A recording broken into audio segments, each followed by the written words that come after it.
The mysterious room. विचारकों की popular time travel theory ये कहती है कि जब आप उन चीज़ों को देखते हो जिन्हें भूत या आत्मा कहते हैं, तब आप एक्चुअल में पुराने समय को थोड़ी देर के लिए एक्सपीरियंस करते हो। मतलब वो पुराने समय के इंसान ही होते हैं जो आपको दिखते हैं। एग्जाम्पल दूँ तो आप जिस घर में रहते हैं उसी जगह आज के 100 साल पहले भी कोई रहता होगा।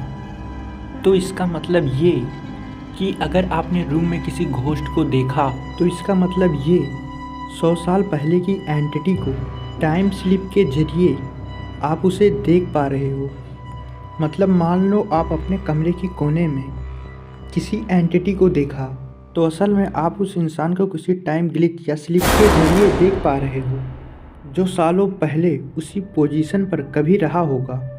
ऐसे ही एक डरावनी घटना मैसाचुसेट्स यूएस में हुई थी एंड्रिया हेयरिंग नाम की एक औरत के साथ। एंड्रिया हेयरिंग जिस रूम में रहती थी वही बेडरूम बहुत साल पहले एक फेमस राइटर का हुआ करता था जिसका नाम था एडिथ वार्टन। इसकी मौत 1937 में ही हो गई थी। तो आप सोच ही सकते हो जिस घर में रहती थी वो कितना पुराना था। अजीब घटना ये थी, एक रात एंड्रिया सो रही थी और वो बाकी रात जैसे ही एक नॉर्मल रात थी। एंड्रिया रोज की तरह खाना खाकर अपनी बेडरूम की तरफ बढ़ी। उसके साथ क्या होने वाला है उसे कोई अंदाजा नहीं था, उसे कोई आइडिया नहीं था कि वो क्या देखने वाली है। देर रात उसकी अचानक नींद खुल गई। उसने जो देखा हिम्मती से हिम्मती इंसान को डराने के लिए काफ़ी था।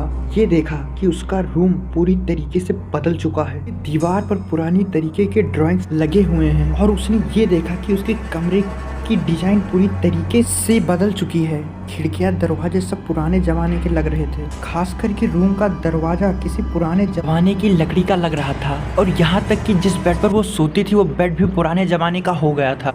लेकिन जब उसने अपनी नज़र घुमाकर पीछे देखा, उसने रूम के कोने में 3 रहस्यमयी एंटिटीज को देखा जो बहुत अजीब दिख रहे थे।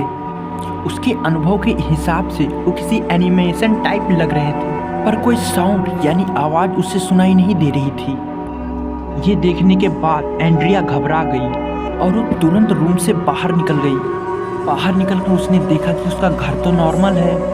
फिर उसने वापस मुड़कर रूम को देखा, अरे रूम तो नॉर्मल हो गया। इस 2 मिनट की ड्यूरेशन में क्या हुआ वो उसे समझ ही नहीं पाई। लेकिन वो 3 रहस्यमय फिगर्स जिसको उसने देखा था उनका चेहरा उसे याद था। फिर वो रिसर्च करने लगी कि इस घर में आज तक कौन कौन सा फैमिली रहा है। जो जो इंसान आज तक इस घर में रहे हैं उसने उसके फ़ोटो और डिटेल्स इकट्ठा किए और उन फोटोज से उसने 3 इंसानों का पता भी लगा लिया, जिनमें से एक वही फेमस राइटर थी एडिथ वार्टन, जो कि बहुत साल पहले इसी रूम में रही थी और जिसकी मृत्यु 1937 में हो गई, जो मैंने आपको पहले बताया।